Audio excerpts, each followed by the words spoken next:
Pregnancy, one of the most complicated aspects of the human body, takes incredible resilience, dedication, and care throughout nearly 9 months. It is truly beautiful how the woman body can adapt through hormonal, physical, and mental changes to create human life from almost nothing.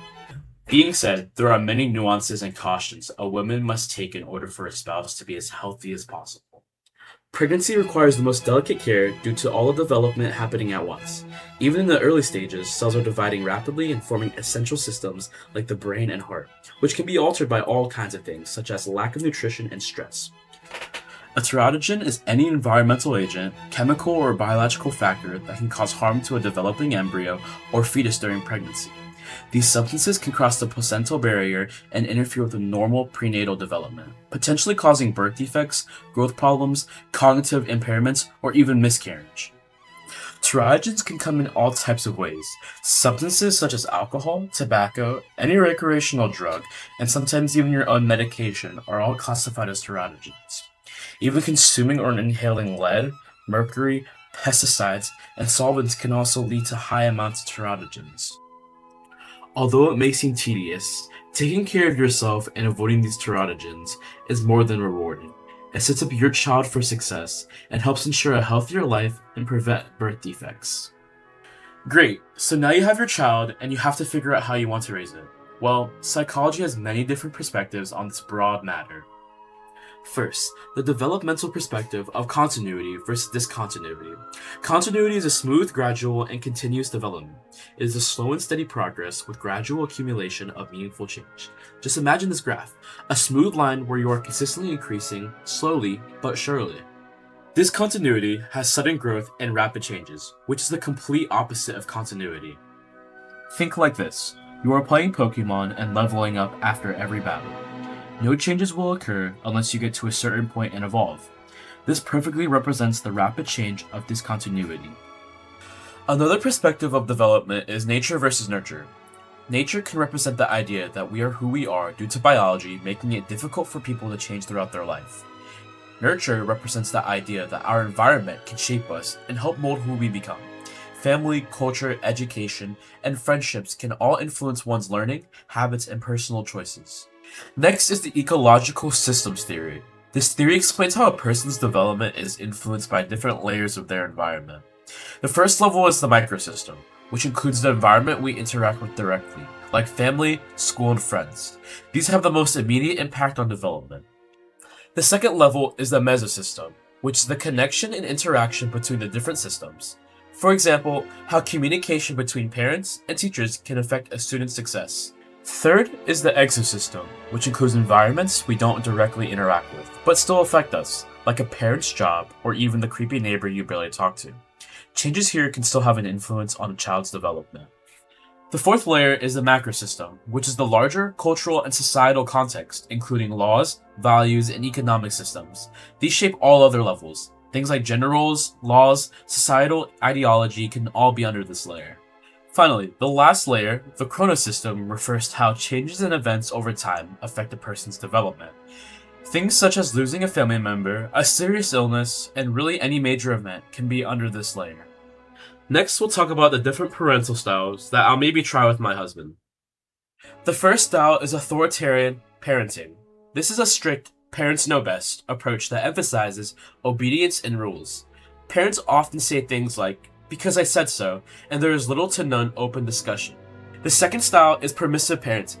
These parents provide few rules or guidelines because they don't want to upset their children. This is sometimes called the laissez-faire approach, where children are mostly allowed to do as they please. The third style is authoritative parenting. It combines high expectations with emotional support. Parents set clear rules and boundaries, but they are also responsive and encourage independence from their children. See, raising a kid isn't too bad. Each perspective can be effective if used correctly, and it's important to understand the difference between each perspective. Just make sure a kid doesn't end up like Grace. Sunshine, lollipops, and rainbows. Everything that's wonderful is what I feel when we're together.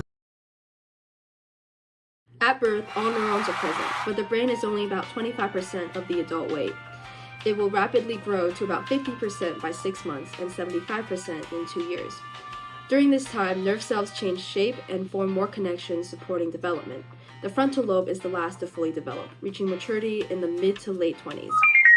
Motor development refers to the progression of physical skills and body control. It follows two patterns. From head to tail, meaning control of the head and neck comes first, and from center outward, meaning that arms develop before fingers. This explains why large movements develop before smaller and more precise ones. Cognitive development is explained by Piaget's stages. In the sensory motor stage, which begins at ages 0 to 2, infants learn through physical interactions. This stage ends with symbolic thought, the ability to mentally represent objects.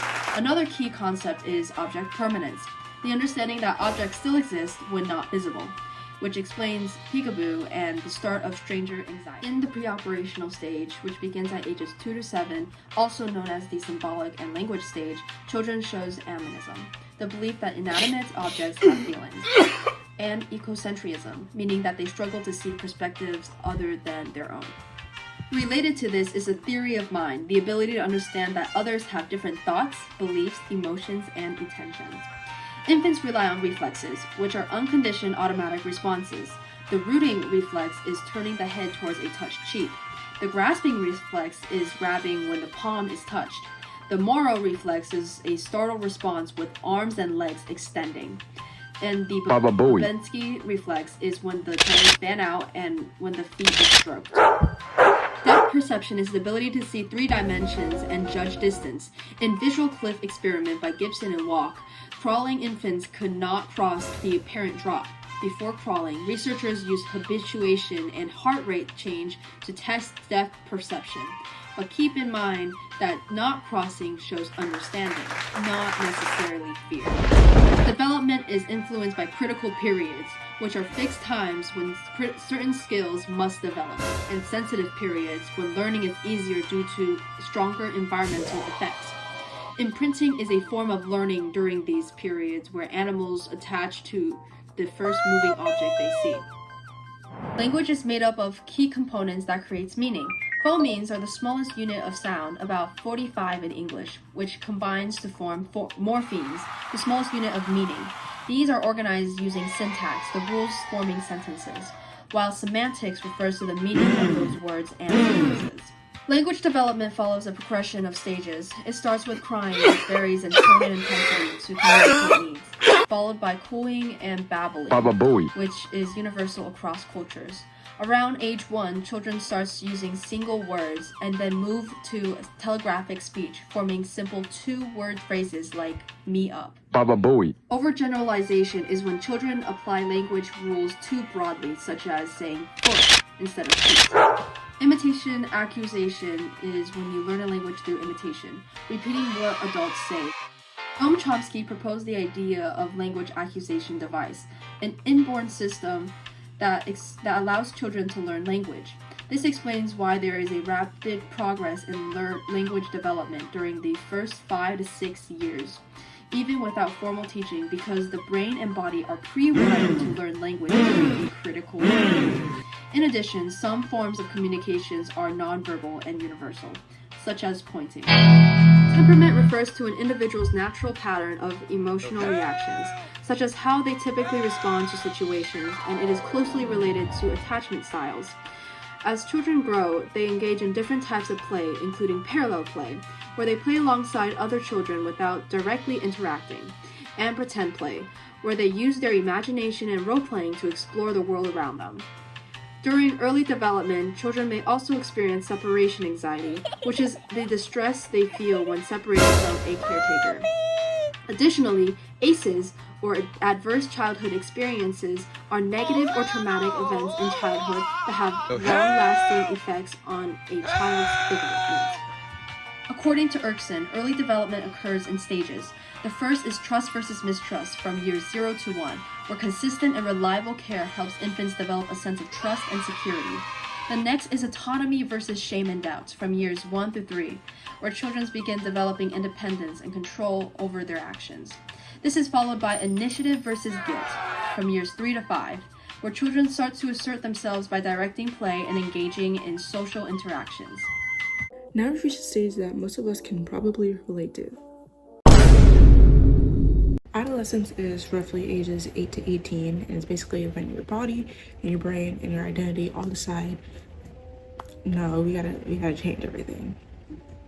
So we're gonna start with puberty. The early adolescent period of rapid physical development, hormonal changes, and sexual maturation that results in one's reproductive capabilities. That is the definition of puberty. Girls experience their menarche, which is their first menstrual cycle, while boys experience their spermarche, which is their first ejaculation.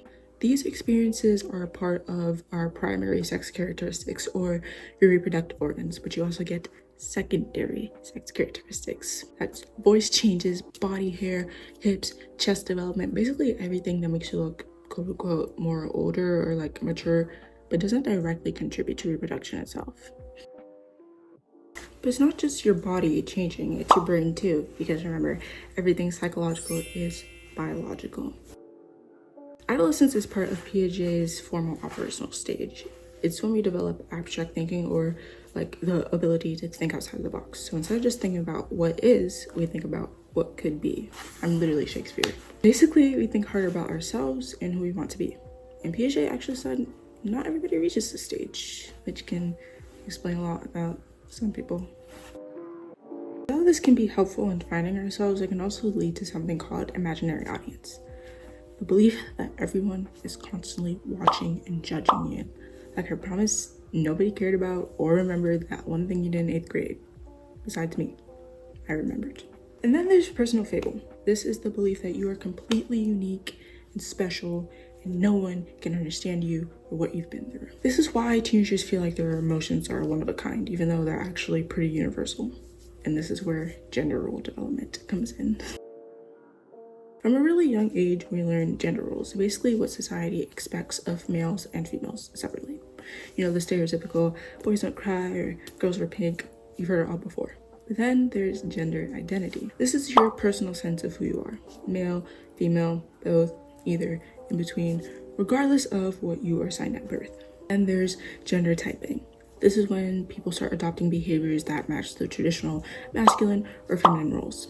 And adolescence is when you decide whether or not you want to follow that tradition or diverge, do what you want to do. This connects to Erikson's identity versus role confusion stage. In adolescence, we're trying to figure out who we are, our values, our beliefs, our goals, our style, and that questioning is actually necessary for growth. Before this, in childhood, there's another stage called industry versus inferiority. Ages 5 to 11, kids start reading, writing, problem solving more than they usually do. If they succeed, they feel capable. If they struggle, they feel inferior to others, but that can also help motivate them to improve. But adolescence is different. It's not just about skills anymore. It's about identity. It's about who you are. This is where the idea of an identity crisis comes in. There are 4 main different statuses of identity. There is identity achievement. You've explored and committed to who you are as a person. There is moratorium. You're actively exploring and still figuring things out. There's foreclosure. You're committed without questioning. You're just accepting pretty much what you're told. You often accept the beliefs of others, probably your parents or something. And then there's identity diffusion. You have not explored anything and you have not made any commitments to any specific identity. It's okay if you are in any of these stages because teenagers move through these at different times. It's kind of like the stages of grief. You can go through any one at any time. Another big shift is influence. Kids rely more on their parents because they're all needy and sticky and annoying and disgusting and just terrible in every way, shape, and form. But adolescence, peers become just as, if not more important to you than your parents. Shut up, Mom! Hi, today we will be going through the adult life of Octavia the octopus. As Octavia enters early adulthood, she faces Erik Erikson's stage of intimacy versus isolation. Intimacy is the ability to form close, meaningful relationships with others. For Octavia, this might mean forming strong social bonds with other creatures like Ian, the ice cream, trusting them, communicating, and depending on them. If Octavia succeeds, she develops the capacity for love. But if she struggles, maybe due to fear of rejection or poor early attachment, she may experience isolation, meaning loneliness and emotional distance. This connects to attachment theory, originally developed by John Bowlby. Even in adulthood, early attachment styles, secure, anxious, avoidant, influence how Octavia forms relationships. For example, A secure attachment leads Octavia to trust others. An avoidant attachment might make her push others away. Even though Octavia is fully grown, her thinking still evolves. She uses crystallized intelligence, which is accumulated knowledge like knowing migration routes or survival skills. This tends to increase with age. At the same time, fluid intelligence, the ability to reason quickly and solve new problems, may slowly decline. Octavia also develops practical intelligence, sometimes called street smarts, the ability to solve real-world problems. For example, figuring out how to escape predators. Hey, come back here. Or be able to find food.